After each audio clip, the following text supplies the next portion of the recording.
जय जगन्नाथ आमे generally middle class family बा लोअर मिडिल क्लास फैमिली खाइबारे कौ तेल यूज करछनी ना बेसिकली प्राय मैक्सिमम पामोलिन ऑयल नहले आमे सनफ्लावर ऑयल यूज करछनी। तो जो जो हमरो जो सनफ्लावर ऑयल बा सूर्यमुखी तेलडा जो बाहरची कौथरु बाहरची ना सूर्यमुखी फुलर जो मंजी अछि से मंजी रो बाहरची। तेबे केते क्वांटिटी मंजी नेले जाइरी हमर गोटे लिटर सूर्यमुखी तेल बाहरची चलंतु सेटा गूगल रे सर्च करी देखिया। गूगल रे सर्च करिया गोटे लिटर ऑयल बाहर करिया पे केते हमर सनफ्लावर मंजी बा सीड्स दरकार पड़ची। तो how much sunflower seeds to make oil एडे हम सर्च करी एडे देखिए माने गोटे लिटर सनफ्लावर ऑयल बाहर करिया पे हम केते दरकार पड़ची ना 2 रु 2.5 किलोग्राम ऑफ सनफ्लावर सीड्स बा सूर्यमुखी फुलर मंजीटा। तो हमर सूर्यमुखी फुल मंजी नेले जाई बा सीड्स रे तार गोटे लिटर हमर सनफ्लावर ऑयल बाहर।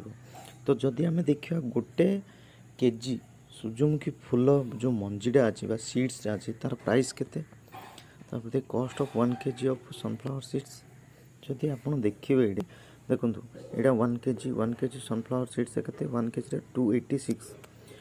जदि भी आमे आरो ब्रांडिंग पैकेजिंग ट्रांसपोर्टेशन सबु जिंस को जदि इंक्लूड 286 होची मार्केटिंग सब मिसेग्री सबु जिंस काटिल जो आमे जदि बाहर करचंदी केतना पड़ी हमको जदि भी 100 टका धरंतु गोटे किलो को जदि 100 टका मंजीटा पड़ला तो 2 किलो रे गोटे लिटर ऑयल बाहरची।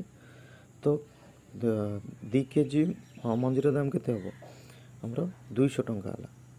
जदि आप देखिए सनफ्लावर ऑयल जदि आप मार्केट रे जहाँ मिलू देखिए तार प्राइस टा बर्तमान चलती 142 भी गोटे किलो मंजीर जदि आम प्राइस देखा 100 टका 80 टका धरतु 80 टका 2 केजी मंजी दरकार गोटे लिटर ऑयल बाहर करने।